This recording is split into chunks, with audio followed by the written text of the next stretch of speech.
सत्र के दूसरे दिन कई मुद्दों को लेकर सदन में हंगामा हुआ। कानून व्यवस्था के साथ ही झीरम हत्याकांड का मामला भी गूंजा।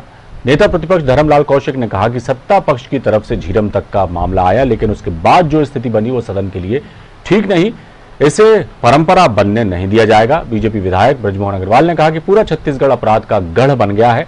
इस पर पलटवार करते हुए स्वास्थ्य मंत्री ने कहा कि आखिरकार उनके समय में कानून व्यवस्था कैसी थी जो इतनी बड़ी घटनाएं हुई। गृह मंत्री ताम्रध्वज साहू ने भी निशाना साधा और कहा कि 15 साल में कितने अपराधी गिरफ्तार हुए हैं ये बताएं।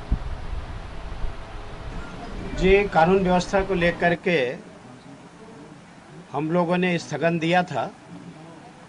स्थगन पर चर्चा हो रही थी और इसमें उसके बाद में झीरम तक का मामला उधर से आया और उसके बाद में जिस प्रकार की स्थिति निर्मित हुई, मुझे लगता है सदन के लिए ठीक नहीं है।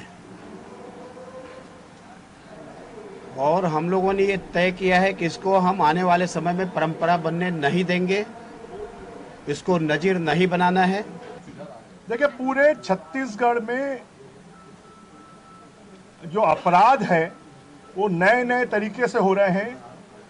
पूरा छत्तीसगढ़ अपराध का गढ़ बन गया है और लगभग उसमें सत्ता पार्टी के सभी लोग शामिल हैं। उनके संरक्षण में अपराध हो रहा है। बात ये हो रही थी कि पुलिस कितनी कारगर है और सत्ता पक्ष की ओर से जब ये बताया गया कि अनेकों प्रकरणों में जिनका जिक्र हुआ उसमें गिरफ्तारियां भी हो गई, फिर भी जब बात सामने आ रही थी तो झीरम घाटी का रेफरेंस उसी बाबत आया कि आप कह रहे हो कि कार्रवाई पुलिस कितनी कर पा रही है, कितनी कर पा रही, तो आपने कितना किया था? आपके शासनकाल में देश का सबसे भीषण हत्याकांड, सार्वजनिक जनप्रतिनिधियों का, सार्वजनिक लोगों का सबसे बड़े हत्याकांडों में जिसको जनप्रतिनिधियों का माना जाता है, उसमें वो सरकार 6 साल तक कुछ भी नहीं कर पाई। सबसे बड़ी बात यह है, जो मैंने वक्तव्य में कहा है बात, लगभग 30 घटनाक्रमों का एक साथ जोड़ के उन्होंने स्थगन दिया। उसमें लगभग 26 प्रकरणों में हम लोग अपराधी को गिरफ्तार कर चुके हैं और लगभग 3 प्रकरण है जिसमें गिरफ्तारी शेष है, एक आत्महत्या का है। पुलिस की जो जिम्मेदारी है, पुलिस का जो काम है, पुलिस की जो भूमिका है, उसको हम बखूबी कर रहे हैं